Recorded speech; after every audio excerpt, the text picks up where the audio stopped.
Well, good morning. My name is Jessica, one of the pastors at Twin Lakes, and as always, it's great to join you for today's video Devo.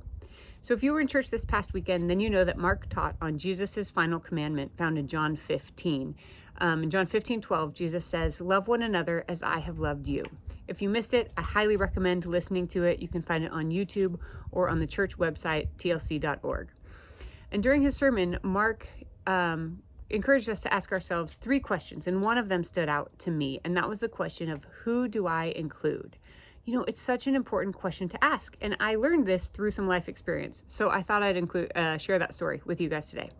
A number of years ago, I had spent some time in New Zealand, and I was moving back to the area, and because I had sublet my room, I was able to move into the same room in the same house that I had been in before. My friend's family owned the house, and they rented to a bunch of young ladies at the time, and it was awesome.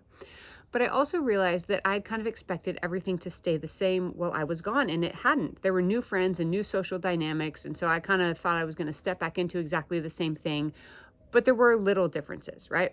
And I'm 100% sure that nobody meant to exclude anyone, but I began to notice an interesting pattern as some social plans would develop and with certain people, right? So some girls would be talking about what they're going to do and then be like, we're going to go do this. Or somebody would say, hey, I'm going to go do this with so-and-so. And of course, I could have asked to join. I know that more than likely they would have been like, yeah, totally, come along with us. But in repeatedly experiencing that scenario, I realized how important it is to ask the question, do you want to join? Right? The difference between, hey, we're going to the beach and hey, we're going to the beach, do you want to join? It's huge, right? It lets you know right off the bat that you're included, that you can be part of what is going on. And that's exactly what Jesus does here with his disciples, right? He says, everything I have learned from the Father, I have made known to you. And in doing that, he's saying, hey, you're part of the team. You're included in this. Let's go, guys. Like, this is the plan, and you know the plan, and God shared with me the plan, and I've shared with you the plan.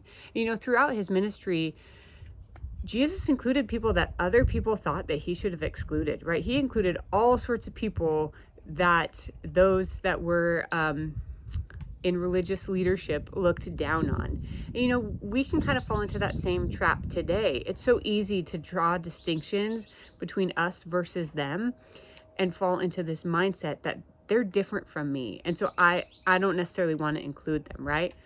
But instead of doing that, we need to recognize that, hey, we've been included, Jesus included us, and we need to include others. So I encourage you to ask yourself today, just ask this question, who do I need to include today as I continue to follow Jesus? That one simple question can make all the difference in someone's life. I hope you have a great day.